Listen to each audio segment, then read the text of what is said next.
आज हम पढ़ेंगे मेटाबॉलिज्म के बारे में। अब स्पेसिफिकली हमारे जो सिलेबस के साथ कंसर्न है, हमारे पास लिपिड्स, प्रोटीन्स और कार्बोहाइड्रेट के मेटाबॉलिज्म के बारे में पढ़ना है हमने। अब मेटाबॉलिज्म, कार्बोहाइड्रेट्स, प्रोटीन्स और लिपिड्स के मेटाबॉलिज्म पढ़ने से पहले हमें पता होना चाहिए कि मेटाबॉलिज्म होता क्या है, राइट? तो मेटाबॉलिज्म हमारे पास क्या होता है? मेटाबॉलिज्म एक हमारे पास हमारी बॉडी के अंदर होने वाला एक ऐसा प्रोसेस है जिसके अंदर हमारे पास जो हमारा बायोकेमिकल है उसके अंदर क्या हो जाते हैं, चेंजेस हो जाते हैं या फिर ट्रांसफॉर्मेशन हो जाती है। What is metabolism? Metabolism is defined as biochemical changes occurring in a living system which facilitates the energy changes like transfer of in the energy changes or the transfer of biomolecules। तो metabolism क्या होता है? जो हमारे पास bio transformation का process होता है, एक फॉर्म से दूसरे फॉर्म के अंदर हमारा जो बायोमोलिक्यूल है उसके अंदर, तो जो ये बायो ट्रांसफॉर्मेशन का प्रोसेस है, ये जो प्रोसेस होता है ये हमारे पास क्या कहलाता है? मेटाबॉलिज्म। तो क्या होता है metabolism? Metabolism is a process in which the molecule is biotransformed and which includes the changes in energy and also includes the changes in the structure of biomolecule। okay? तो अब जो ये मेटाबॉलिज्म है, metabolism जितने भी हमारे पास हमारी body के अंदर रेस्पिरेशन है या फिर डाइजेशन है, एक्सक्रीशन है, तो इन सारे प्रोसेसेस के अंदर हमारे पास एक फॉर्म से दूसरे फॉर्म के अंदर बायोमोलिक्यूल्स का हमारे पास ट्रांसफॉर्मेशन होता रहता है। और ये जो भी चेंजेस हमारे पास बायोमोलिक्यूल्स के अंदर होते हैं वो हमारे पास क्या करते हैं, या तो रिलीज करते हैं एनर्जी को या फिर हमारे पास कंजम्पशन होती है एनर्जी की। तो या तो एनर्जी रिलीज होगी या फिर एनर्जी कंज्यूम होगी। तो अब जो हमारे पास मेटाबॉलिज्म का प्रोसेस है, मेटाबॉलिज्म का प्रोसेस या तो हमारे पास एनाबॉलिज्म हो सकता है या फिर हमारे पास कैटाबॉलिज्म हो सकता है। अब एनाबॉलिज्म और कैटाबॉलिज्म क्या होता है? हमारे पास जो एनाबॉलिज्म का प्रोसेस है वो हमारे पास इंक्लूडेड होता है। एनाबॉलिज्म के प्रोसेस में हमारे पास क्या होता है? बायो जनरेशन होती है डिफरेंट मॉलिक्यूल्स की, जैसे कि अमीनो एसिड्स या फिर हमारे पास प्रोटीन्स से या फिर कार्बोहाइड्रेट से हमारे पास जो मॉलिक्यूल्स हैं उनकी फर्दर जनरेशन होनी स्टार्ट हो जाती है। और हमारे पास मतलब वो क्या करता है, जो हमारी बॉडी के अंदर फिजियोलॉजिकल चीज़ें हमारे पास रिक्वायर्ड होती हैं उनकी कंस्ट्रक्शन होती है हमारे पास कार्बोहाइड्रेट्स, लिपिड्स और फैट्स से। और जो हमारे पास कैटाबॉलिज्म का प्रोसेस होता है, कैटाबॉलिज्म का प्रोसेस होता है हमारे पास ब्रेक डाउन का प्रोसेस, यानी कि कार्बोहाइड्रेट्स या प्रोटीन हमारे पास ब्रेक डाउन होके फर्दर अपने लोवेस्ट जो उनका हमारे पास मॉलिक्यूल जनरेशन हो सकती है उसके अंदर कन्वर्ट हो जाए, और हमारे पास उसके अंदर कन्वर्ट होने के बाद क्या हो जाए, हमारे पास एनर्जी रिलीज हो जाए और अल्टीमेटली हमारे जो ये एंड प्रोडक्ट्स जिनकी जनरेशन हो रही है वो एंड प्रोडक्ट्स हमारे पास रिलीज हो जाए और हमारे पास एक्सक्रीट हो जाए बॉडी में से। अब नेक्स्ट टॉपिक हमारे पास आता है इम्पोर्टेंस ऑफ मेटाबॉलिज्म, कि ये जो प्रोसेस है हमारे पास मेटाबॉलिज्म के अंदर जो बायो ट्रांसफॉर्मेशन हो रहा है मॉलिक्यूल्स का एक फॉर्म से दूसरे फॉर्म के अंदर, ये हमारी बॉडी के अंदर होता क्यों है, क्या इम्पोर्टेंस है मेटाबॉलिज्म की? तो मेटाबॉलिज्म जो है हमारी बॉडी के अंदर जितने भी फिजियोलॉजिकल प्रोसेसेस होते हैं, इन फिजियोलॉजिकल प्रोसेसेस के स्मूथ वर्किंग के लिए हमें क्या जरूरी चाहिए होता है? एनर्जी रिक्वायर्ड होती है। और ये जो एनर्जी हमारे पास रिक्वायर्ड होती है लिविंग ऑर्गेनिजम्स को मेंटेन करने के लिए अपनी लाइफ को, ये जो एनर्जी हमारे पास ये जो एनर्जी आती है, ये एनर्जी हमारे पास फूड से आती है। कार्बोहाइड्रेट्स, प्रोटीन्स और जो हमारे पास फैट्स हैं, ये सारे मिलके हमारे पास क्या करते हैं? एनर्जी सप्लाई करते हैं। और ये एनर्जी हमारे पास कैसे आएगी?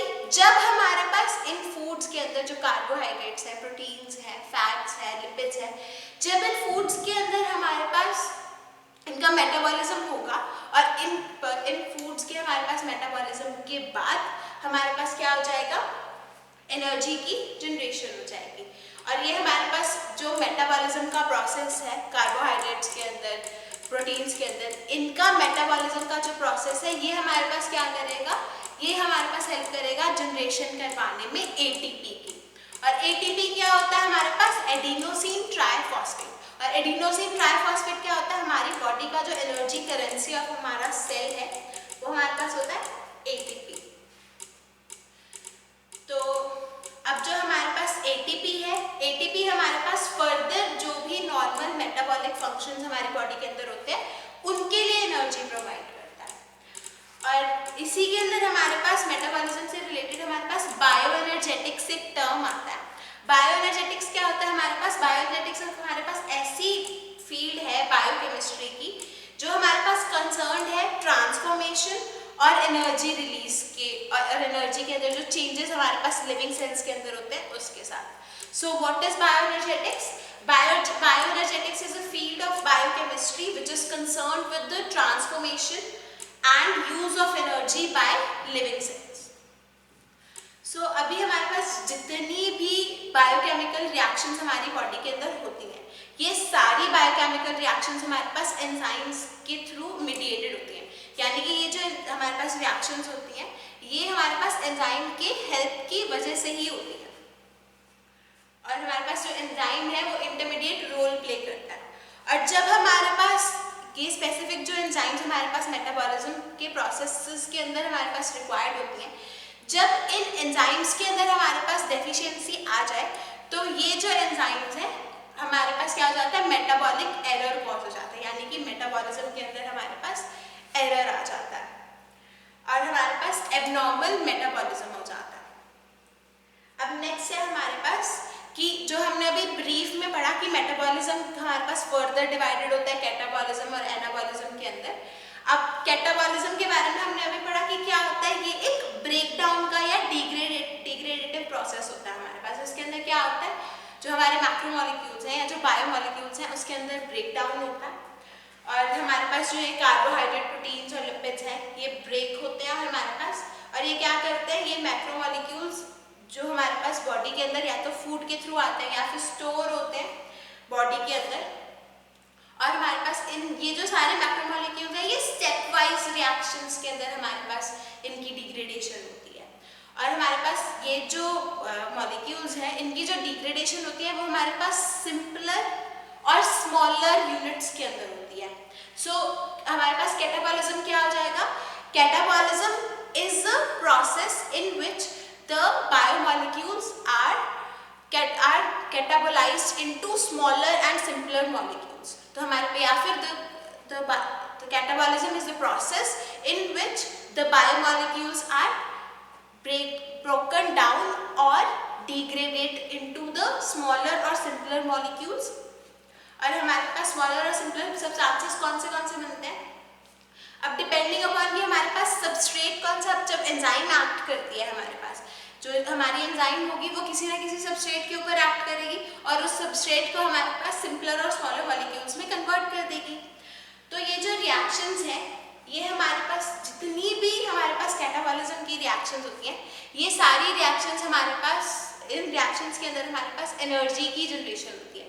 जब भी जो हाई एनर्जी फूड है या फिर जो हाई एनर्जी बायोमोलिक्यूल्स हैं जब इनका ब्रेकडाउन होगा तो हमारी बॉडी के अंदर क्या होगा, एनर्जी का रिलीज होगा और यही एनर्जी हमारे पास हेल्प करेगी फर्दर जो एनाबॉलिज्म का प्रोसेस है उसको करवाने के लिए या फिर हमारे पास जो एनर्जी रिक्वायरमेंट बॉडीज के अंदर होती है उनको फुलफिल करने के लिए।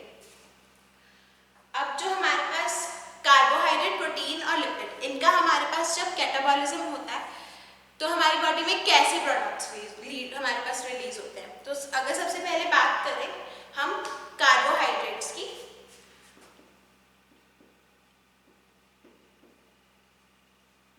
तो कार्बोहाइड्रेट्स जो है, कार्बोहाइड्रेट्स का जब ब्रेकडाउन होता है तो हमारे पास क्या रिलीज होता है, इनिशियली ग्लूकोज।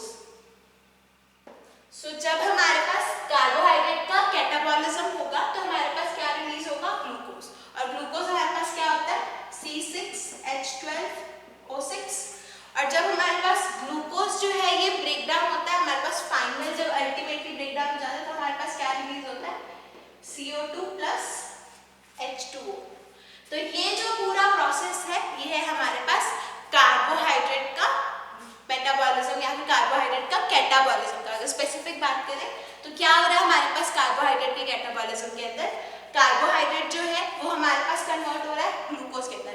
तो जब हमने कार्बोहाइड्रेट्स पढ़े थे तब हमने पढ़ा था कि कार्बोहाइड्रेट्स जो है उनका जो मेजर बिल्डिंग ब्लॉक होता है वो हमारे पास शुगर्स होती है, और जो हमारे पास ग्लूकोज है वो वन टाइप ऑफ शुगर है। तो बेसिकली डिपेंडिंग ऑन कि कौन सा कार्बोहाइड्रेट है हमारे पास ग्लूकोज, फ्रक्टोज, सुक्रोज जैसे हमारे पास शुगर्स रिलीज होंगे, और ये जो सारी फ्रक्टोज, सुक्रोज और जितनी भी ये सारी शुगर्स है ये अल्टीमेटली हमारी बॉडी के अंदर किसमें कन्वर्ट हो जाती है, ग्लूकोज के अंदर।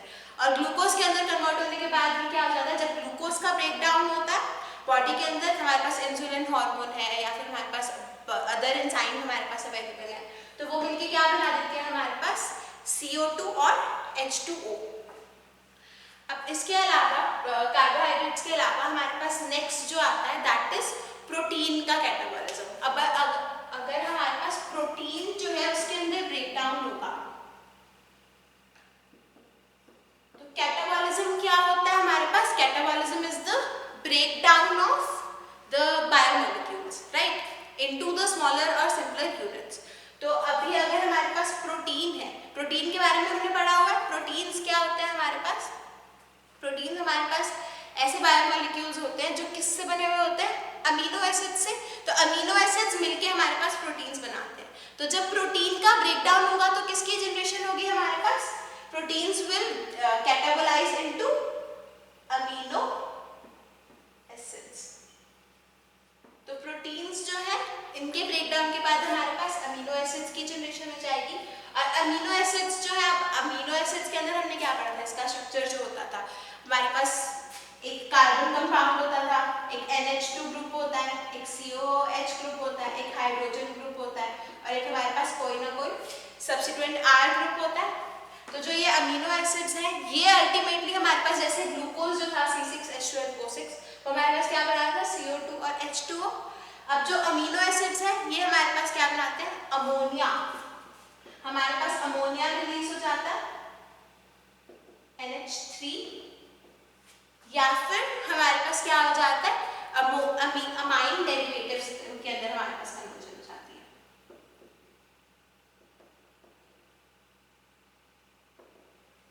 तो या तो हमारे पास अमोनिया की जनरेशन हो जाएगी या फिर अमाइन डेरिवेटिव्स के अंदर हमारे पास फर्दर ब्रेकडाउन हो जाएगा। अब लास्ट आता है हमारे पास कैटाबॉलिज्म के अंदर लिपिड्स। अभी अगर आपको याद हो तो हमने लिपिड्स भी कवर करे थे। लिपिड्स क्या होते हैं हमारे पास, हमारी बॉडी के अंदर जो हम फैट्स कंज्यूम करते हैं वो हमारे पास जो उनका बायोमोलिक्यूल होता है क्या होता है हमारे पास, लिपिड्स। तो हमारे पास जो लिपिड्स हैं जब इनका हमारे पास कैटाबॉलिज्म होता है तो किसकी जनरेशन होती है हमारी बॉडी के अंदर, फैटी एसिड्स की। अब लिपिड्स हमारे पास ब्रेकडाउन होंगे फैटी एसिड्स के अंदर। अब ये जो फैटी एसिड्स हैं ये अल्टीमेटली हमारे पास जो लास्ट प्रोडक्ट है वो बनाएंगे एसिटाइल कोएंजाइम A। और एसिटाइल कोएंजाइम A हमारे पास कार्बन कंपाउंड और CO2 की फर्दर में हमारे पास डिग्रेडेशन हो जाती है। So this is all about catabolism का प्रोसेस। अब कैटाबॉलिज्म के अलावा हमने पढ़ा था कि मेटाबॉलिज्म जो है वो एनाबॉलिज्म के अंदर भी डिवाइडेड होता है। तो मेटाबॉलिज्म हमारे पास 2 टाइप्स का होता है या फिर 2 प्रोसेसेस होते हैं हमारे पास मेटाबॉलिज्म के अंदर, एक है कैटाबॉलिज्म और एक है एनाबॉलिज्म। कैटाबॉलिज्म हमने कवर कर लिया। कैटाबॉलिज्म के अंदर क्या हो रहा था, कैटाबॉलिज्म के अंदर हमारे पास बायोमोलिक्यूल्स का ब्रेकडाउन हो जाता है हमारे पास किसके अंदर, सिंपलर और स्मॉलर मॉलिक्यूल्स के अंदर। अब एनाबॉलिज्म क्या होता है हमारे पास, एनाबॉलिज्म हमारे पास एग्जैक्ट अपोजिट होता है कैटाबॉलिज्म के। एनाबॉलिज्म हमारे पास कंस्ट्रक्टिव या फिर बिल्डिंग अप प्रोसेस है। अब कैटाबॉलिज्म में हमारे पास क्या हो रहा है, ब्रेकडाउन हो रहा है कंपाउंड्स का, और हमारे पास एनाबॉलिज्म के अंदर क्या होगा, हमारे पास जनरेशन होगी हमारे पास नए बायोमोलिक्यूल्स की। तो अब ये जो हमारे पास अब क्या होता है हमारे पास बॉडी के अंदर जो हम फूड कंज्यूम करते हैं। अब फूड के अंदर हमारे पास कार्बोहाइड्रेट, प्रोटीन्स और लिपिड्स हमारे पास हम इंजेस्ट करते हैं। तो ये जो हमारे पास फूड आता है इसके अंदर हमारे पास क्या हो जाता है, फूड के अंदर से हमारे पास मॉलिक्यूल्स को यूज करके जब हमारी बॉडी प्रोटीन्स, लिपिड्स और न्यूक्लिक एसिड्स की सिंथेसिस करे, प्रोटीन्स, लिपिड्स या फिर न्यूक्लिक एसिड की सिंथेसिस करे हमारे फूड में से या डाइट में से कार्बोहाइड्रेट, प्रोटीन्स और लिपिड्स का यूज करके, तो हमारे पास उस प्रोसेस को हम क्या कहेंगे? एनाबॉलिज्म। अब ये जो हमारे पास ये जो प्रोसेस है, एनाबॉलिज्म का जो प्रोसेस है, इसके अंदर हमारे पास एनर्जी रिक्वायर्ड होती है और एनाबॉलिज्म की जो हमारे पास एनर्जी आती है वो हमारे पास सप्लाई होती है फ्रॉम द कैटाबॉलिज्म। तो हमारे पास जो ये कार्बोहाइड्रेट्स हमारे पास ग्लूकोज के अंदर ब्रेक डाउन हो रहा है, ग्लूकोज हमारे पास CO2 + H2O के अंदर ब्रेक डाउन हो रहा है, तो हमारे पास साथ में क्या होता है? ATP रिलीज होता है इस प्रोसेस के अंदर। ऐसे ही जब प्रोटीन्स हमारे पास ब्रेक डाउन होते हैं तो हमारे पास ATPs रिलीज होते हैं। जब हमारे पास लिपिड्स ब्रेक डाउन होते हैं तो भी हमारे पास क्या होता है? ATP रिलीज होता है। और ये जो सारा हमारे पास ATP रिलीज हो रहा है, ये ATP हमारे पास कहाँ पे कंज्यूम होता है? एनाबॉलिज्म के अंदर। और एनाबॉलिज्म के अंदर हो क्या रहा होता है हमारे पास? जब हमारे पास जनरेशन हो रही है न्यूअर मॉलिक्यूल्स की, बॉडी के अंदर न्यूक्लिक एसिड सिंथेसाइज हो रहा है, हमारे पास एंजाइम सिंथेसाइज हो रही है, डिफरेंट प्रोटीन सिंथेसाइज हो रहे हैं, तो ये सारे जो हमारे पास सिंथेसिस का प्रोसेस है वो उनको एनर्जी रिक्वायर्ड होती है इन प्रोसेसेस के अंदर। और यही एनर्जी हमारे पास कहाँ से आती है? From the proteins, carbohydrates, lipids when they are catabolized. तो अब इससे हमें क्या पता चलता है कि कैटाबॉलिज्म जो है वो हमारे पास एनर्जी जनरेट कर रहा है, एनाबॉलिज्म जो है वो एनर्जी कंज्यूम कर रहा है। तो क्या हमारे पास रिलेशन होगा कि जो एनाबॉलिज्म और कैटाबॉलिज्म का जो प्रोसेस है वो हमारे पास कैसे चलता है? बॉडी के अंदर ये प्रोसेसेस जो है ये साइमल्टेनियसली वर्क करते हैं, यानी कि हमारे पास एक दूसरे की कंडक्शन में या कंजंक्शन में चलते हैं, ताकि हमारे पास जैसे ही कैटाबॉलिज्म में एनर्जी रिलीज हो वैसे ही एनाबॉलिज्म के अंदर हमारे पास एनर्जी कंज्यूम होकर न्यूअर जो बायोमॉलिक्यूल्स हैं उनकी सिंथेसिस पॉसिबल हो पाए। अब लेकिन जो ये प्रोसेस हमारे पास रिएक्शंस हैं ये हमारे पास इंडिपेंडेंटली रेगुलेट होती हैं, यानी कि हमारे पास जो रेगुलेटर्स हैं, जो एंजाइम्स रिस्पॉन्सिबल हैं, वो हमारे पास डिफरेंट एंजाइम्स रिस्पॉन्सिबल हैं।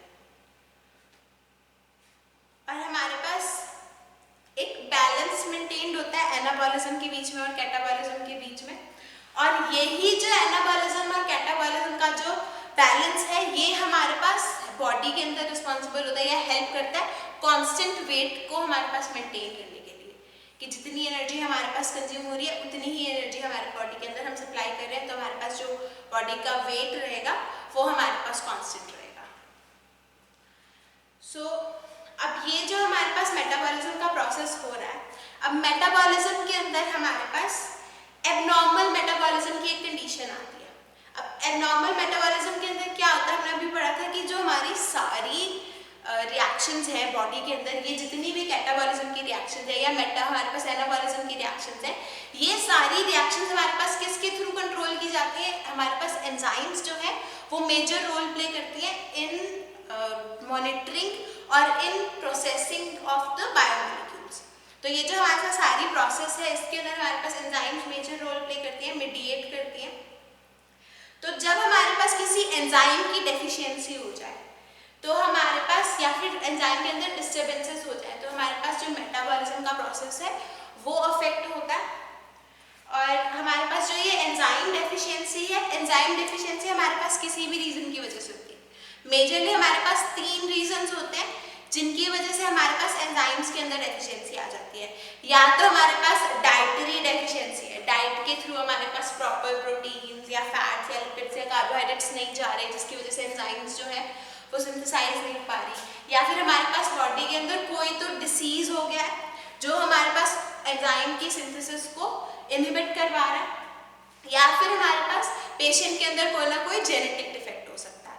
जेनेटिक डिफेक्ट होने की वजह से भी हमारे पास जो एंजाइम्स हैं उसके अंदर डेफिशिएंसी आ जाती है। तो अगर सबसे पहले हमारे पास डाइटरी डेफिशिएंसी की बात करें, तो डाइटरी डेफिशिएंसी क्या हो सकती है?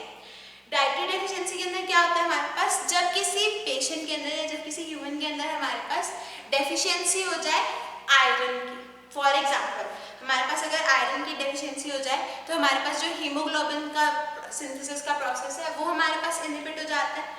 और हीमोग्लोबिन का प्रोसेस जब हमारे पास इनहिबिट हो जाता है तो वो क्या करता है, हमारे पास एनीमिया की जो हमारे पास एक कंडीशन बॉडी के अंदर अपीयर होती है which is known as anaemia. अब उसके अलावा अगर हमारी बॉडी के अंदर आयोडीन की डेफिशिएंसी होता है तो हमारे पास जो थायराइड हार्मोन है उसकी सिंथेसिस नहीं होती और हमारे पास बॉडी के अंदर हाइपोथायरॉयडिज्म हो जाता है। अब उसके अलावा हमारे पास कुछ डिसीजेस जो है वो भी मेजर रोल प्ले करती है। डिसीजेस के केस में हमारे पास क्या होता है, अब जैसे हमारे पास अगर लिवर डिसीज हो जाए किसी पेशेंट को तो लिवर डिसीज के केस में हमारे पास क्या हो जाता है, जो ड्रग मेटाबोलाइजिंग एंजाइम्स होती हैं, हमारी बॉडी के अंदर जो भी ये सारा मेटाबॉलिज्म का प्रोसेस है मेजरली कहाँ पे होता है, लिवर के अंदर।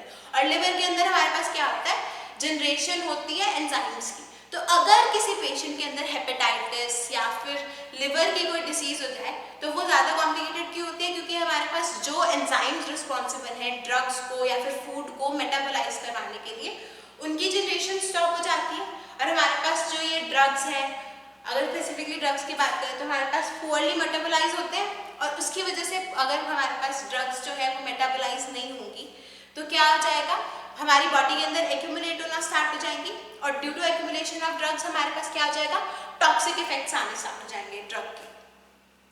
अब लास्ट हमारे पास आता है जेनेटिक डिफेक्ट्स। तो कुछ जेनेटिक डिफेक्ट्स की वजह से भी हमारे पास क्या हो जाता है, जो एंजाइम्स के अंदर डेफिशिएंसी आनी स्टार्ट हो जाती है। अब जेनेटिक डिफेक्ट्स जैसे कि हमारे पास कुछ जो पेशेंट्स हैं वो इनबॉर्न एरर्स के साथ हमारे पास इनबॉर्न एरर्स ऑफ मेटाबॉलिज्म के अंदर होते हैं बाय बर्थ, जैसे कि हमारे पास फ्रक्टोस्यूरिया एक डिसीज है। अब फ्रक्टोस्यूरिया और गैलेक्टोसीमिया, इसके अंदर क्या होता है, हमारे पास फ्रक्टोज की और गैलेक्टोज की हमारे पास जो मेटाबॉलिज्म का प्रोसेस है वो प्रॉपर नहीं हो पाता due to lack in the concentration of enzymes which are responsible for the fructose and galactose metabolism। अब उसके बाद हमारे पास ये था हमारे पास ओवरव्यू मेटाबॉलिज्म के बारे में। मेटाबॉलिज्म के अंदर हमने मेटाबॉलिज्म पढ़ा, फिर हमने पढ़ा कि इंपॉर्टेंस क्या होती है मेटाबॉलिज्म की, फिर हमने पढ़ा एनाबॉलिज्म के बारे में, कैटाबॉलिज्म के बारे में। तो और फिर पढ़ा कि हमारे पास जो डिस्टर्बेंसेस हैं या एबनॉर्मलिटीज हैं हमारे पास मेटाबॉलिज्म के अंदर कैसे आ सकती हैं। So now we have to study कि जो कार्बोहाइड्रेट्स हैं उनका मेटाबॉलिज्म बॉडी के अंदर कैसे होता है। कार्बोहाइड्रेट्स हमारे पास अब हमने जब कार्बोहाइड्रेट्स पढ़े थे तब हमने पढ़ा था कि कार्बोहाइड्रेट्स जो है हमारी बॉडी के अंदर फ्यूल की तरह हमारे पास सर्व करते हैं। बॉडी की जो मेजर एनर्जी हमारे पास डाइट से अवेलेबल होती है वो हमारे पास कार्बोहाइड्रेट्स से आती है। अब कार्बोहाइड्रेट्स जो है वो ऑक्सीडाइज हो जाते हैं और एनर्जी प्रोवाइड करते हैं बाकी मेटाबॉलिक प्रोसेसेस के लिए। और उसके अलावा हमारे पास जो इंटरमीडिएट प्रोडक्ट्स होते हैं जो कार्बोहाइड्रेट्स के, वो हमारे पास बाकी जो हमारे पास बायोसिंथेटिक रिएक्शंस हैं उनके इंटरमीडिएट्स की जनरेशन होती है। तो बेसिकली हमारे पास जब कार्बोहाइड्रेट्स का मेटाबॉलिज्म होता है तो हमारे पास क्या होता है, जनरेशन होती है ग्लूकोज की। तो हमारे पास सब या तो ग्लूकोज की जनरेशन होती है या फिर substances which are related to glucose की जनरेशन होती है। अब जो ग्लूकोज है, ग्लूकोज हमारे पास एक इम्पॉर्टेंट बायोमॉलिक्यूल है हमारी बॉडी के अंदर और एक बेसिक कार्बोहाइड्रेट है। ये हमारे पास मेजर और इम्पॉर्टेंट शुगर है फूड की, जो ग्लूकोज है। और जो हमारे पास स्टार्च है या फिर सुक्रोज है या लैक्टोज है, इन सब की जब हमारे पास डिग्रेडेशन होती है या मेटाबॉलिज्म होता है तब हमारे पास क्या होता है, ग्लूकोज की जनरेशन होती है। तो अब इसके बाद हमारे पास कुछ एस्पेक्ट्स आते हैं कार्बोहाइड्रेट मेटाबॉलिज्म के। इसके अंदर क्या होता है, जब हमारे पास अब कार्बोहाइड्रेट्स या तो हमारे पास सिंपल डाइट के थ्रू ही हम सिंपल ग्लूकोज की हमारे पास कंजम्पशन करेंगे या फिर हम स्टार्च की या सुक्रोज की कंजम्पशन करेंगे, तो ये सारे हमारे पास ग्लूकोज बना रहे हैं। तो अब हमारे पास जब ग्लूकोज की हमारे पास अब ग्लूकोज हमारे पास जो ये प्रोसेस है ग्लूकोज का CO2 और HO2 के अंदर कन्वर्ट होने का, वो हमारे पास कैसे पॉसिबल हो पाता है। तो हमारे पास सबसे पहला एस्पेक्ट आता है ऑक्सीडेशन ऑफ ग्लूकोज। तो हमारे पास जो ग्लूकोज का ऑक्सीडेशन है वो मेजरली हमारे पास दो पाथवेज के थ्रू होता है। फर्स्ट पाथवे है हमारे पास ग्लाइकोलिसिस, और ग्लाइकोलिसिस पाथवे को हम एम्बेडन मेयरहॉफ पाथवे भी बोलते हैं। एम्बेडन मेयरहॉफ पाथवे, इसको AMP पाथवे भी हम AMP भी बोलते हैं। तो या तो ग्लूकोज जो है उसकी जो ऑक्सीडेशन है CO2 और HO2 में कन्वर्ट होने के लिए, या तो ये प्रोसेस हमारे पास ग्लाइकोलिसिस के थ्रू होगा, या और ग्लाइकोलिसिस को हम क्या बोलते हैं, एम्बेडल-मेयरहोफ पाथवे, या फिर हमारे पास क्या होगा जो दूसरा प्रोसेस है that is hexose monophosphate shunt, इसको हम HMP शंट भी बोलते हैं। और अब जो ग्लाइकोलिसिस का प्रोसेस है, ग्लाइकोलिसिस के प्रोसेस के अंदर हमारे पास क्या होता है, जो ग्लूकोज है वो पायरूवेट के अंदर ऑक्सीडाइज हो जाता है, या तो पायरूवेट के अंदर ऑक्सीडाइज हो जाएगा या फिर हमारे पास लैक्टिक एसिड के अंदर ऑक्सीडाइज हो जाएगा। जब हम ग्लाइकोलिसिस के बारे में डिटेल में पढ़ेंगे तब पढ़ेंगे कि पायरूवेट में हमारे पास कब ग्लूकोज कन्वर्ट होता है और हमारे पास लैक्टेट में कब कन्वर्ट होता है। अब उसके अलावा हमारे पास फर्दर पायरूवेट के अंदर जब एक बार ग्लूकोज जो है वो अब इंटरमीडिएट स्टेप्स आ रहे हैं हमारे पास, ग्लूकोज डायरेक्टली CO2H, हमने अब जब मेटाबॉलिज्म पढ़ा था तो हमने पढ़ा था कि एक स्टेप वाइज प्रोसेस होता है हमारे पास, सिंपलर और स्मॉलर मॉलिक्यूल्स में हमारे पास जो चीज़ है वो कन्वर्ट होती रहती है कैटाबॉलिज्म के अंदर और अल्टीमेटली हमारे पास एंड प्रोडक्ट्स बन जाते हैं। तो पहले क्या होगा, हमारे पास ऑक्सीडेशन होगी ग्लूकोज की, ऑक्सीडेशन या तो ग्लाइकोलिसिस के हेल्प से होगी या पाथवे से होगी या फिर हमारे पास HMP शंट के थ्रू होगी। अब जब ग्लाइकोलिसिस होगी तो क्या होगा, क्या हमारे पास ग्लूकोज जो है वो पायरूवेट में कन्वर्ट हो जाएगा। अब फर्दर क्या होगा, पायरूवेट जो है वो हमारे पास एसिटाइल कोएंजाइम A में कन्वर्ट हो जाएगा। अब एसिटाइल कोएंजाइम A जो है वो हमारे पास कन्वर्ट हो जाएगा CO2 और H2O के अंदर। अब ये तो है हमारे पास ऑक्सीडेशन का प्रोसेस जो कि ग्लूकोज का होता है। अब हमारे पास नॉन कार्बोहाइड्रेट सोर्सेज से भी ग्लूकोज की सिंथेसिस होती है, और जब हमारे पास ग्लूकोज की सिंथेसिस नॉन कार्बोहाइड्रेट सोर्सेज से होती है या फिर हमारे पास ग्लूकोज की सिंथेसिस का जो प्रोसेस है हम उसको कहते हैं ग्लूकोनियोजेनेसिस। अब उसके अलावा हमारे पास नेक्स्ट प्रोसेस है conversion of glucose to glycogen. अब ग्लूकोज जब हमारे पास ग्लाइकोजन में कन्वर्ट होता है, इस प्रोसेस को हम बोलते हैं ग्लाइकोजिनोलाइसिस, ग्लाइकोजेनेसिस। ग्लाइकोजिनोलाइसिस होता है हमारे पास ग्लाइकोजन का ब्रेकडाउन, और ग्लाइकोजेनेसिस होता है हमारे पास ग्लूकोज से ग्लाइकोजन। अब हमने पढ़ा था कि जो ये बायोमॉलिक्यूल्स हैं बॉडी के अंदर स्टोर भी होते हैं, तो ग्लूकोज जो है वो ग्लाइकोजन की फॉर्म में हमारे पास बॉडी के अंदर स्टोर होता है, और ग्लाइकोजन का जो फॉर्मेशन का प्रोसेस है वो है हमारे पास ग्लाइकोजेनेसिस।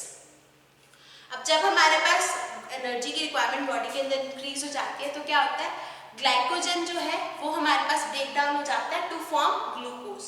तो हमारे पास इस प्रोसेस को क्या कहते हैं हम, ग्लाइकोजिनोलाइसिस। सो ये थे हमारे पास कार्बोहाइड्रेट मेटाबॉलिज्म के एस्पेक्ट्स। नेक्स्ट सेक्शन में हम जो ग्लाइकोलिसिस का प्रोसेस है उसके बारे में डिटेल में पढ़ेंगे। Thank you.